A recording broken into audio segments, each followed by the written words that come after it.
మనం తీసుకునే ఆహారంలో తేనెటీగల పాత్ర ఉందన్న సంగతి మీకు తెలుసా? అవునండి. తేనెటీగలు ప్రత్యక్షంగా తీయని తేనెను ప్రసాదించడమే కాదు, పరోక్షంగా పరపరాగ సంపర్కంలో సహాయపడటం ద్వారా పంట దిగుబడిని పెంచుతున్నాయి. అందుకే వీటిని రైతు నేస్తాలంటారు.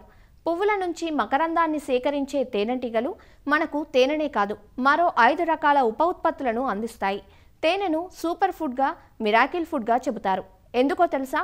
సహజపరమైన తేనెల్లో ఫ్లేవనాయిడ్స్, యాంటీ ఆక్సిడెంట్స్, యాంటీవైరల్ గుణాలు, యాంటీ మైక్రోబియల్ గుణాలు పుష్కలంగా ఉన్నాయి. అంతేకాదు, మెగ్నీషియం, పొటాషియం, కాల్షియం, క్లోరిన్, ఇనుము వంటి పోషకాలు ఉన్నాయి.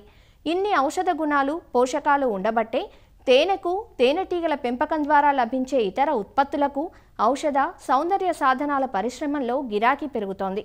అనేక మంది ఔత్సాహికులు తేనెటీగల పెంపకాన్ని ఉపాధి మార్గంగా ఎంచుకుంటున్నారు. అసలు తేనెటీగల్లో ఎన్ని రకాలుంటాయి, వాటి జీవిత చక్రాలు, అవి పెంచే బాక్సుల భాగాలు, వీటి నుంచి లభించే ఉప ఉత్పత్తులు మానవాళికి ఎలా ఉపయోగపడుతున్నాయి వంటి ఆసక్తికరమైన విషయాలన్నింటినీ ప్రొఫెసర్ జయశంకర్ తెలంగాణ రాష్ట్ర వ్యవసాయ విశ్వవిద్యాలయం రాజేంద్రనగర్లోని అఖిల భారత సకశేరుక చీడపీడల యాజమాన్య ప్రధాన శాస్త్రవేత్త డాక్టర్ వి సునీత నుంచి ఈరోజు తెలుసుకుందాం రండి. మరి తేనెటీగలు శ్రమజీవులు. ఇవి మొక్కల్లో పరపరాగ సంపర్కంలో పాల్గొని మనకు అధిక దిగుబడులు సాధించడంలో ఉపయోగపడతాయి. అదేవిధంగా వైవిధ్యంలోనూ, జీవ సంరక్షణలోనూ, అడవులను సంరక్షించడంలోనూ కూడా ఎంతగానో ఉపయోగపడుతూ ఉంటాయి. ఈ తేనెటీగల పెంపకం అనేది శ్రమతో కూడినది కాదు, ఆర్ట్ అండ్ స్కిల్తో కూడిన పని. కాబట్టి ఇది ఆడవారు, అదేవిధంగా గృహిణులు, నిరుద్యోగ యువత, గ్రామీణ యువత దీన్ని ఆదాయ వనరుగా కూడా ఎంచుకోవచ్చు. మన దేశంలో 4 రకాల తేనెటీగలు ఉన్నాయి. ముఖ్యంగా ఈ 4 రకాల్లో మనకు కొండ తేనెటీగలు, అదేవిధంగా ఎపిస్ ఫ్లోరియా అనే చిన్న తేనెటీగలు, ఇవి మనకు పెంచడానికి అనువైనవి కావు. మనం పెంచుకోవడానికి అనువైనవి ఎపిస్ మెల్లిఫెరా, ఇది ఇటాలియన్ బీ అంటారు. అదేవిధంగా ఎపిస్ సెరెనా, ఈ ఎపిస్ సెరెనాని ఇండియన్ బీ అంటారు. ఎపిస్ సెరెనా నుంచి మనము ఒక సంవత్సరానికి ఒక బాక్స్ నుంచి 5 కేజీల తేనెను మాత్రం పొందవచ్చు. కమర్షియల్గా ఎక్కువగా పెంచడానికి అనువైనవి ఎపిస్ మెల్లిఫెరా, పెద్ద తేనెటీగలు. వీటి నుంచి మనకు దాదాపు సంవత్సరానికి 40 కిలోల తేనెని ఒక బాక్స్ నుంచి పొందవచ్చు. ఇది ఎపిస్ మెల్లిఫెరా బీ హైవ్ అండి. దీన్ని టాప్ కవర్ అంటారు. ఇది ఇన్నర్ కవర్, ఈ విధంగా ఉంటుంది ఇన్నర్ కవర్. ఈ విధంగా మనకు ఒక బాక్స్లో వచ్చేసి దాదాపు 8 నుంచి 9 ఫ్రేమ్స్ అనేవి ఉంటాయి. దీన్ని షుగర్ ఫీడర్ అంటారు. మనకు వాటికి మకరందం అనేది దొరకనప్పుడు మనం ఇందులో షుగర్ సొల్యూషన్ అనేది వేసుకుంటాము. దీన్ని ఫీడర్ అని అంటారు. ఈ ఎల్లో కలర్లో ఉన్నది ఫీడర్ అంటారు. ఈ విధంగా ఫ్రేమ్స్ అనేవి ఉంటాయి. ఈచ్ ఫ్రేమ్లో మనకి దాదాపు ఒకవైపు వచ్చేసి దాదాపు 2000 వరకు ఉంటాయి, 2 వైపులా కలిపి 4000 ఉంటాయి. అయితే ఇవి సంఘజీవులు, ఇవి కాలనీలో నివసిస్తాయి. ఒక బాక్స్లో వచ్చేసి మనకు ఒకటే రాణి ఈగ ఉంటుంది, కొన్ని వందల సంఖ్యలో మగ ఈగలు ఉంటాయి. అదేవిధంగా వర్కర్ బీస్ ఉంటాయి. ఆ పాపులేషన్ బట్టి ఒక్కొక్క బాక్స్లో మనకు 20,000 నుంచి 40,000 వర్కర్ బీస్ ఉంటాయి. ఒక బాక్స్లో వచ్చేసి మనకు ఒకటే రాణి ఈగ ఉంటుంది. ఈ ఒకటే రాణి ఈగ మనకు గుడ్లను పెట్టడం జరుగుతూ ఉంటుంది. మగ ఈగలు ఓన్లీ మనకు సంపర్కంలో పార్టిసిపేట్ చేస్తాయి. వాటి పని సంపర్కంలో పార్టిసిపేట్ చేయడమే. అదేవిధంగా కూలీ ఈగలు ఉంటాయి. ఈ కూలీ ఈగలు మనకు రాణి ఈగకు, అదేవిధంగా మగ ఈగకు ఫీడ్ చేయడము, అదేవిధంగా లోపల క్లీన్గా పెట్టుకోవడము, పుప్పడి, అదేవిధంగా మకరందాన్ని సేకరించడానికి ఈ కూలీ ఈగలు సహాయపడతాయి. ఒకటే రాణి ఈగ ఎందుకు ఉంటుందంటే, రాణి నుంచి ఒక రకమైన ఫిరమోన్ని రిలీజ్ చేస్తుంది. ఈ ఫిరమోన్ని రిలీజ్ చేయడం వల్ల వర్కర్ బీస్ అన్నీ కూడా మనకు ఇదే బాక్స్లో నుంచి వెళ్ళిన కూలీ ఈగలు మళ్ళీ ఇదే బాక్స్లోకి రావడం జరుగుతుంది. ఇది ఎందువల్ల అంటే క్వీన్ నుంచి వచ్చే ఒక రకమైన వాసనను గ్రహించి అదే బాక్స్లోకి రావడం జరుగుతూ ఉంటుంది. కాబట్టి ఒక బాక్స్లో మనకు ఒకటే రాణి ఈగ ఉంటుంది. ఈ రాణి ఈగ జీవితకాలం వచ్చేసి దాదాపు 2 సంవత్సరాల నుంచి 5 సంవత్సరాల వరకు ఉంటుంది. ఇది ఒకసారి సంపర్కం జరిగిన తర్వాత దాని జీవితకాలం పాటు గుడ్లు పెట్టడం జరుగుతూ ఉంటుంది. రోజుకు 1500 నుంచి 2000 వరకు గుడ్లు పెట్టడం జరుగుతూ ఉంటుంది. దీనికి రాయల్ జెల్లీ అనే ప్రత్యేకమైన ఆహారం ఇవ్వడం వల్ల దీని యొక్క లైఫ్ స్పాన్ అనేది ఎక్కువగా ఉంటుంది. అదేవిధంగా గుడ్లని పెట్టడానికి తగిన శక్తి అనేది లభిస్తూ ఉంటుంది. రాణి ఈగ అండి ఇది సైజులో పెద్దగా ఉంటుంది. దాని బాడీ మొత్తం రెక్కలతో కప్పివేయబడదు. చివర్లో చూడండి, ఇట్లా అబ్డామెన్ ఫుల్గా కవర్ చేయబడదు, హాఫ్ వరకే కవర్ చేయబడి ఉంటుంది. సైజులో పెద్దగా ఉంటుంది రాణి ఈగ. వర్కర్ బీస్ వచ్చేసి దాదాపు 45 రోజులు మాత్రమే జీవిస్తూ ఉంటాయి. ఈ 45 రోజులు ఒక సైకిల్ అయిపోయిన తర్వాత మనకు ప్రతి 45 రోజులకు ఒకసారి మనము తేనెని ఇందులో నుంచి సేకరించవచ్చు. ఒకసారి ఒక బాక్స్ నుంచి 45 రోజులకు దాదాపు 5 కేజీల తేనెని మనము సేకరించవచ్చు ఒక బాక్స్ నుంచి. అది మొగ ఈగ అండి, దాని సైజులో పెద్దగా ఉంటుంది. మనకు రాణిగా పెద్దగా ఉంటుంది సైజులో అన్నిటికంటే. దాని తర్వాత మొగ ఈగలు ఉంటాయి, దాని తర్వాత వర్కర్ బీ. డ్రోన్ అంటారు, మొగ ఈగ లేదా పోతుటీగ అని అంటారు. కలర్ కూడా నలుపు రంగులో ఉంటుంది, ఈజీగా ఐడెంటిఫై. ఇవి మనకు ఒక బాక్స్లో వచ్చేసి 100ల సంఖ్యలో ఉంటాయి, 200 నుంచి 300ల సంఖ్యలో ఉంటాయి. ఇది ఓన్లీ సంపర్కం మాత్రమే చేస్తూ ఉంటుంది, మిగతా ఏ పనులు చేయవు. ఈగలు రెక్కలు కొట్టుకుంటూ ఉంటుంది కదా, దీన్ని ఫ్యానింగ్ అంటారు. లోపల ఎన్విరాన్మెంట్ టెంపరేచర్ని కంట్రోల్ చేసుకోవడానికి ఫ్యానింగ్ చేస్తూ ఉంటుంది. అదేవిధంగా మన తేనెలోని మాయిశ్చర్ కంటెంట్ని కూడా తగ్గించడానికి ఈ విధంగా ఫ్యానింగ్ చేసి ఆ తేనెలోని మాయిశ్చర్ కంటెంట్ని కూడా తగ్గిస్తూ ఉంటుంది. దీన్ని ఫ్యానింగ్ అంటారు. ఇక్కడ మనకి ఇట్లా పైకి ఇట్లా పెద్దగా కనిపిస్తుంది కదండి, అది క్వీన్ సెల్ అంటారు. అంటే అందులో నుంచి క్వీన్ వచ్చే ఒక క్వీన్ అనేది పెద్ద సైజు పెద్దగా ఉంటుంది కాబట్టి అది ఎమర్జ్ అయ్యే సెల్ కూడా పెద్దగా ఉంటుంది. దీనిలో 4 స్టేజ్లు ఉంటుందండి. ఎగ్, ఇది 2వ స్టేజ్ లార్వా, ఇక్కడ వైట్ కలర్లో కనిపిస్తుంది మీకు సి షేప్లో, దాన్ని లార్వా అంటారు. ఈ విధంగా ఇది కవర్ అయ్యింది చూడండి, ఇది దాన్ని ప్యూపా అంటారు. ప్యూపేషన్కి వెళ్ళినప్పుడు ఈ విధంగా సీల్ చేసుకొని ఉంటుంది. దాని తర్వాత మనకు అడల్ట్ అనేది వస్తుంటుంది. మొత్తం 4 దశలు ఉంటాయి ఇందులో. ఇది ఈ విధంగా ఉన్నదంతా కూడా మనం ప్రొపోలిస్ అంటామండి. ప్రొపోలిస్ తేనెటీగల నుంచి 6 రకాల ఉప ఉత్పత్తులు వస్తాయి, అందులో ఒకటి ఈ ప్రొపోలిస్ అంటారు దీన్ని. ఈ ప్రొపోలిస్ అనేది మనకు చెట్ల యొక్క జిగురు నుంచి, మొగ్గల నుంచి, చెట్ల యొక్క జిగురు నుంచి ఇది తీసుకొని వచ్చి ఎక్కడైతే గ్యాప్స్ ఉంటాయో ఆ గ్యాప్స్ని కవర్ చేయడానికి ఈ ప్రొపోలిస్ని యూజ్ చేస్తూ ఉంటుంది తేనెటీగలు. దీనికి anti fungal and anti microbial properties ఉంటాయి. అదేవిధంగా మనము టింక్చర్లో వాటిలో కూడా దీన్ని ఉపయోగిస్తూ ఉంటారు. ఎపిస్ మెల్లిఫెరాని పెంచుకునే బీ హైవ్ ఇది టాప్ కవర్, దీన్ని ఇన్నర్ కవర్ అంటారు. దీన్ని సూపర్ ఛాంబర్ అంటారు. ఇది సూపర్ ఛాంబర్, ఇది బ్రూడ్ ఛాంబర్. బ్రూడ్ ఛాంబర్లోని పాపులేషన్ ఎక్కువైనప్పుడు ఈ సూపర్ ఛాంబర్ అనేది పెట్టుకోవాల్సి వస్తుంది. ఈ సూపర్ ఛాంబర్లో కూడా మనకి ఈ విధంగా మనము ఫ్రేమ్స్ని పెట్టుకోవాల్సి ఉంటుంది. దీన్ని కోంబు ఫౌండేషన్ షీట్ అంటాము. ఈ కోంబు ఫౌండేషన్ షీట్ పెట్టడం వల్ల దీనికి బేస్ అనేది ఉంటుంది. దీనిపైన హనీబీ అనేది కోంబ్ అనేది కన్స్ట్రక్ట్ చేసుకోవడం జరుగుతూ ఉంటుంది.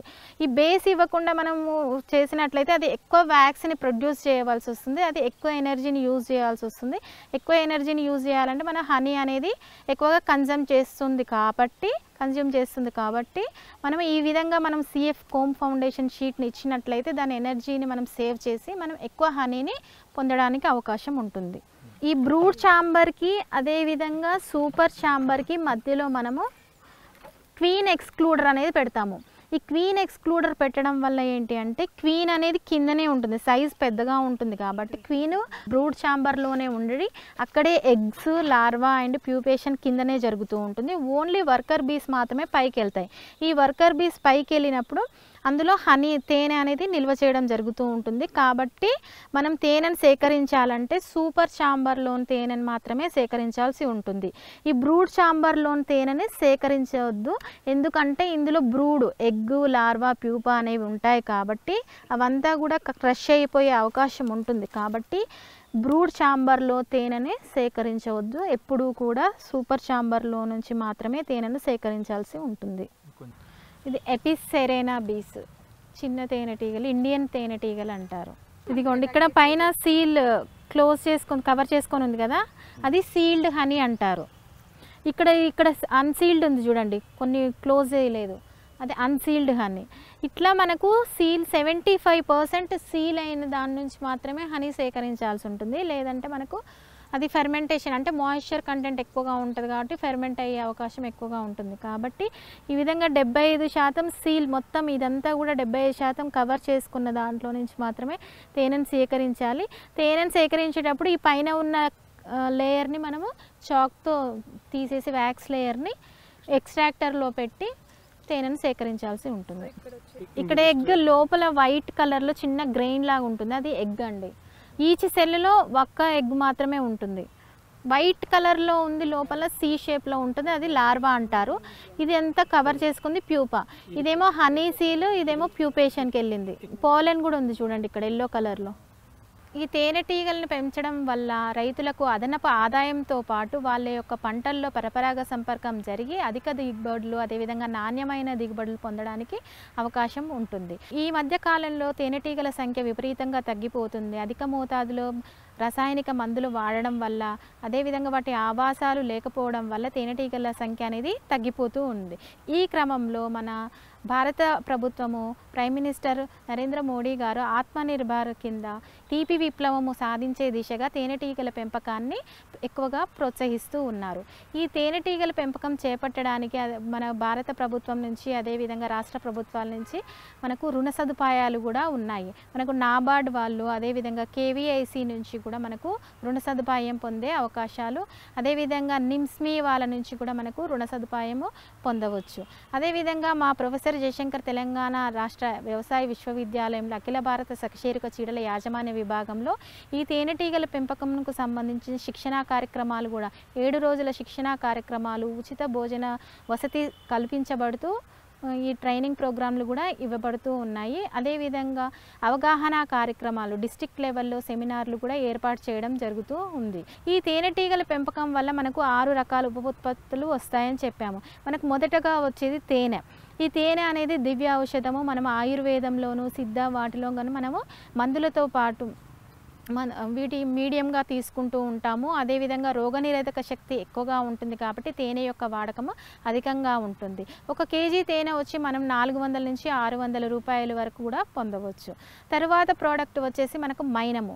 ఈ మైనం అనేది తేనెటీగలు మైనపు గ్రంథుల నుంచి స్రవించబడతాయి. ఈ మైనం నుంచి మనం కొవ్వొత్తులు, అదేవిధంగా సబ్బులు, లిప్ బామ్స్, ఫేస్ లోషన్స్ అలాంటి వాటిని తయారు చేయడంలో కూడా ఈ మైనము ఎక్కువగా ఉంటుంది. అదేవిధంగా పుప్పడి అనేది ప్రోటీన్ సోర్సు. ఇది ప్రోటీన్కి ప్రత్యామ్నాయంగా ఉపయోగిస్తూ ఉన్నారు. ఈ ప్రోటీన్లో అధిక మొత్తంలో పోషకాలు కలిగి ఉండడం వల్ల ఈ మధ్య కాలంలో చాలామంది ఆహారంలో ఎక్కువగా తీసుకుంటూ ఉన్నారు.